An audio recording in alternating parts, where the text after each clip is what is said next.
నోట్ల రద్దు విషయంలో తీగలాగితే డొంకలు ఎన్నో కదులుతున్నాయి. ఇది అట్టర్ ఫ్లాప్ అని ఒకవైపు ప్రతిపక్షాలు అలుపెరుగని ప్రచారం చేస్తుంటే మరొక పక్క భయంకరమైన నిజాలు వెలుగు చూస్తున్నాయి. అసలు నోట్ల రద్దు ఎందుకు చేశారో ముందు తెలుసుకుందాం. నల్లధనం అరికట్టేందుకు తీసుకునే చర్యల్లో భాగంగా ఇంకా గోల్డ్ కంట్రోల్, హవాలా, దొంగ నోట్లు, ఉగ్రవాద నిధులు, బినామీ ఆస్తుల నిషేధం, విదేశీ బ్యాంకులతో ఒప్పందాలు, ఇలా చాలా ఉన్నాయి. సుమారుగా 86% పెద్ద నోట్ల రూపంలో ఉన్నదని, అది 15 లక్షల కోట్ల దాకా ఉండవచ్చని ఒక అంచనా. ఈ డబ్బంతా కొత్త నోట్లతో మార్పించే క్రమంలో పన్ను ఎగవేతదారులను పట్టుకోవచ్చని ఒక వ్యూహం.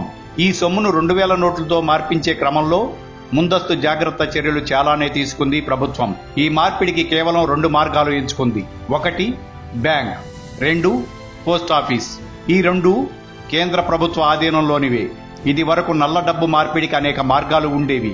అవన్నీ ప్రస్తుతం ఆగిపోయాయి. బ్యాంకులలో, పోస్టాఫీసులలో ఈ మార్పిడి నిజాయితీగా జరిగిపోతుందని ప్రభుత్వానికి ఎటువంటి భ్రమలు లేవు. అనేక నిఘా సంస్థలు నవంబర్ 8వ తారీఖు రాత్రి నుండే అలర్టుగా ఉన్నాయి. దొంగలను పట్టుకోవడానికి కాచుకుని కూర్చున్నాయి. 8వ తారీఖు రాత్రి నుంచే బంగారం కొనుగోలుపై నిఘా పెట్టారు. ఎవరెవరు ఎక్కడెక్కడ ఏ విధంగా మార్పిడిలో చేతివాటం చూపించారో అన్నింటి సమాచారం ప్రభుత్వం దగ్గర పక్కా సమాచారం ఉంది. ప్రతి 2000 రూపాయల నోట్ కదలిక ప్రభుత్వానికి తెలుస్తుంది. మార్చుకున్నవాడు మార్చుకున్నంత, కమిషన్ కొట్టినాడు కొట్టుకున్నంతగా సాగింది ఇప్పటి వరకు. సామాన్య ప్రజలు ఏటీఎంల ముందు బారులు తీరి బాధలు పడుతుంటే దొంగ వెధవలు దర్జాగా కట్టలు పట్టుకుపోయేవారు. అన్నీ గమనిస్తున్నారు. దొరికిన వాళ్లు కుప్పలు తిప్పలుగా దొరికిపోతున్నారు. దొరకని వాళ్లు చాలా మంది ఉన్నారు. సమయం డిసెంబర్ 30 వరకు ఉంది.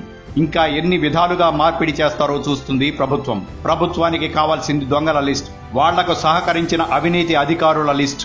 15 లక్షల విలువ నోట్ల లభ్యత డిసెంబర్ 30వ తారీఖు దృష్టిలో పెట్టుకుని కావాలనే ముందుగా 2000 నోట్లు వదిలింది ప్రభుత్వం. ఆపై వాటి ప్రింటింగ్ ఆపివేసింది. అవి ప్రజల దగ్గరకు చేరినవి బహు తక్కువ. ఎక్కువగా చేరింది దొంగల దగ్గరికి.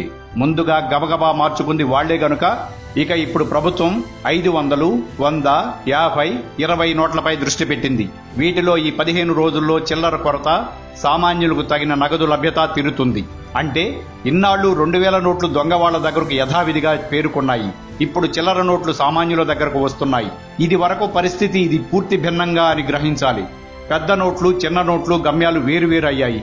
ఇప్పుడు డిసెంబర్ 30 తర్వాత గాలింపు చర్యల్లో 2000 నోట్లు కదలిక శోధనలో ఐటీ, సిబిఐ, ఈడీ బృందాలు నేరుగా నల్ల కుబేర్ల ఇంటి ముందు ఆగుతాయి. మర్డర్ జరిగిన తర్వాత నేరస్తుడి ఇంటికి వచ్చిన పోలీస్ డాగ్ మాదిరిగా ఇక్కడ పోలీస్ డాగ్ ఎవరో కాదు, అది 2000 రూపాయల నోట్. ఈ విషయం తెలియక నల్ల కుబేరులు, అవినీతి అధికారులు ప్రభుత్వం వేసిన వలలో చిక్కుకున్నారు. ఒక్క 2000 నోట్ చాలా మందిని ఎడాపెడా పట్టిస్తోందన్నమాట. మార్పిడి చేసినోడిని, చేయటానికి సహకరించినోడిని, ఇద్దరిని. అక్కడకు వచ్చిన బృందాలు వాళ్ళ ఇంట్లో బంగారు కడ్డీలు, పొలాలు, స్థలాలు, సెకండ్ సెటప్ల పేరున, పని మనిషి పేరున, కుక్కల పేరున పెట్టిన ఆస్తులు అన్ని లైన్లోకి వస్తాయన్నమాట. ఇంతవరకు బాగానే ఉంది. ఇప్పుడు అందరినీ ఆశ్చర్యపరిచే మరొక విషయం వెలుగు చూసింది. 15 లక్షల నోట్లు కదా రావాల్సింది, ఇప్పటికే 11 లక్షలు వచ్చేశాయి. ఇంకా 4 లక్షలు వచ్చేస్తాయి. మరి సమానంగా నోట్కు వచ్చేస్తే ఇంకా నోట్లు రద్దెందుకు? కేవలం కొద్ది మొత్తంలోనే ఫేక్ నోట్ల కోసమేనా? కేవలం 1500 దొంగ నోట్లు చక్కగా 2000గా మారి మరింత తక్కువ చోట్ల పట్టుబట్టేట్టు చేశారు మోడీ గారు అని అనుకుంటే పప్పులో కాలేసినట్లే. అరుణ్ జైట్లీ గారు 8వ తారీఖు నుండి బ్యాంకులో డిపాజిట్ చేసిన సొమ్ము రంగు మారదు, అది నలుపో తెలుపో మేము చూస్తామని ఇప్పటికే చెప్పేశారు. అంటే బ్యాంకులో వేసినంత మాత్రాన నలుపు తెలుపు కాదు. ఎలా వచ్చింది లెక్క చెప్పి తీరాలి. చెప్పే క్రమంలో మీ కట్టుకథలు వినరు. పనిలో పనిగా మళ్లీ పోలీస్ డాగులు మీ ఇంటికి వస్తారు, మీ గుమ్మం దగ్గరకు వస్తాయి, మీ నట్టింటకు వస్తాయి.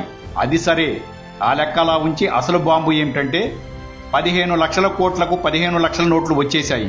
తెలుపో నలుపో సంగతి తర్వాత. ఇంకా వస్తే, ఇంకా ఉండిపోతే, గంగానదిలో కొట్టుకుని పోయినవి, గుట్టలుగా కాల్చిపారేసినవి, ఇవన్నీ ఎంత? అసలు ఎంత? చలామణికి మించి ఉన్నాయా దొంగ నోట్లా? షాక్ తినకండి. దొంగ నోట్లు లాంటి మంచి నోట్లు మీరు కాదు కదా, బ్యాంకులు కూడా కనిపెట్టని అసలు సిసలు నోట్లు. పాకిస్తాన్తో పాటు మన ఆర్బీఐ కూడా విడుదల చేసిన నోట్లు. అవును, ఇది గుండెలు తీసిన బంట్లు. దేశద్రోహులు, నీచ కమీన్ కుత్తేగాళ్లు దేశ ఆర్థిక వ్యవస్థను చిన్నాభిన్నంగా చేసేందుకు పనిన భయంకరమైన కుట్ర. దీని వెనకాల పెద్ద కథే జరిగింది. August 2010 CBI reserve bank currency chest పై దాడి చేసింది. అక్కడ దొంగ నోట్లు ఉన్నాయి. అవును, సిబిఐ వాళ్లు ఆర్బీఐ రూట్లోకి రావడానికి ముందు నేపాల్ బోర్డర్లో 70 బ్యాంకుల్లో బోలెడు దొంగ నోట్లు దొరికాయి. ఎక్కడివి అని ప్రశ్నిస్తే మాకు ఏమి తెలుసు, అన్ని ఆర్బీఐ పంపింది అని బాంబు పేల్చారు బ్యాంకు వాళ్ళు. కంగు తిన్న సిబిఐ వాళ్ళు ఆర్బీఐకి వస్తే అవి అక్కడే దర్శనమిచ్చాయి. నేపాల్ సరిహద్దుల్లో దొరికిన దొంగ నోట్ల కేసు విచారణ ఒక నిజం యాదృచ్ఛికంగా వెలుగు చూసింది. దొంగ నోట్ల కేసు కోర్టులో విచారణలో మన ఘనాపాటి లాయర్లు అసలు ఇది దొంగ నోటు అని రుజువు ఏమిటంట అని లా పాయింట్ తీశారు. పాపం కోర్టు, అవును ఇది దొంగ నోటు అని ఎలా చెప్పగలరు, దీన్ని ల్యాబ్లో పరీక్షించండి అని ఆర్డర్ వేశారు. మళ్లీ షాక్ కొట్టింది సిబిఐ వాళ్లకు. అవి అసలు నోట్లే అని రిపోర్టు వచ్చింది. పిచ్చెక్కిన సిబిఐ వెంటనే ఆ నోట్లు జపాన్ పంపింది. మళ్లీ అదే రిపోర్ట్. సిబిఐ పట్టు వదలలేదు. ఈ మారు అమెరికా పంపింది. వాళ్లు పేల్చారు కనిపెట్టడానికి సాధ్యం కాని దొంగ నోట్లు అని. అది ముద్రించే స్థాయి పాకిస్తాన్కి లేదని, అది గొప్ప సాంకేతిక నైపుణ్యం ఉన్న విదేశీ కంపెనీల వల్ల మాత్రం సాధ్యమని. ఈ నోట్లు ఆర్బీఐలో ఎలా ఉన్నాయి అంటే ఆర్బీఐ కాదు, ఆర్బీఐ నోట్లు ముద్రించే వాటర్ మార్క్ సెక్యూరిటీ పేపర్ సరఫరా చేసే కాంట్రాక్ట్ పొందిన కంపెనీ కేంద్రంగా పెద్ద కుంభకోణం జరిగింది అని విషయం బయటికి పొక్కడంతో జనవరి 2011లో ఆర్బీఐ 16,000 టన్నుల కరెన్సీ పేపర్ కాంట్రాక్ట్ ఈ కంపెనీ నుండి రద్దు చేసింది. ఫలితం యూరోప్లో ఆ కంపెనీ షేర్లు భారీగా పతనం చెందాయి. భారత్కు దొంగ నోట్లు సరఫరా చేసిన కంపెనీగా యూరోప్లో అపఖ్యాతి పొందింది. ఎలా చేశారు, ఎలా పెట్టారు అన్నది మిస్టరీగా మిగిలిపోయింది. సిబిఐ విచారణ కంచికి వెళ్లిపోయింది. యూపీఏ ప్రభుత్వం అన్ని స్కామ్లు మాదిరిగానే ఇది కూడా సమాధి చేసేసింది. కనీసం పార్లమెంటు కూడా తెలియకుండా జాగ్రత్త పడింది. ఇప్పుడు అవే 1000 రూపాయల నోట్లు, 500 నోట్లు కూడా అచ్చం అసలు సిసలు నోట్లుగా వెనక్కి వస్తున్నాయి. అయితే ఒకే నెంబర్తో 2-3 నోట్లుగా. ఇప్పుడు అర్థమైందా, అర్థం కాలేదా? ఒకే నోటు 2-3 సార్లు ముద్రించారు. గుట్టు చప్పుడు కాకుండా ఇంటా బయట చలామణిలో కలిపేశారు. ఇప్పుడు చెప్పండి, ఈ నోట్ల రద్దుతో భారత ఆర్థిక వ్యవస్థ ఎంతటి పెను ప్రమాదం తప్పిందో తలుచుకుంటేనే ఒళ్ళు గగుర్పొడుస్తుంది కదూ. మోదీ గారి పెద్ద నోట్ల రద్దు నిర్ణయం భవిష్యత్తులో దేశం ఎదుర్కోబోయే అత్యంత విపత్కర దారుణ ఆర్థిక సంక్షోభం నుండి ఎలా కాపాడుతుందో తెలిసింది కదా. జై భారత్ మాత. Like and subscribe Eagle Media Works.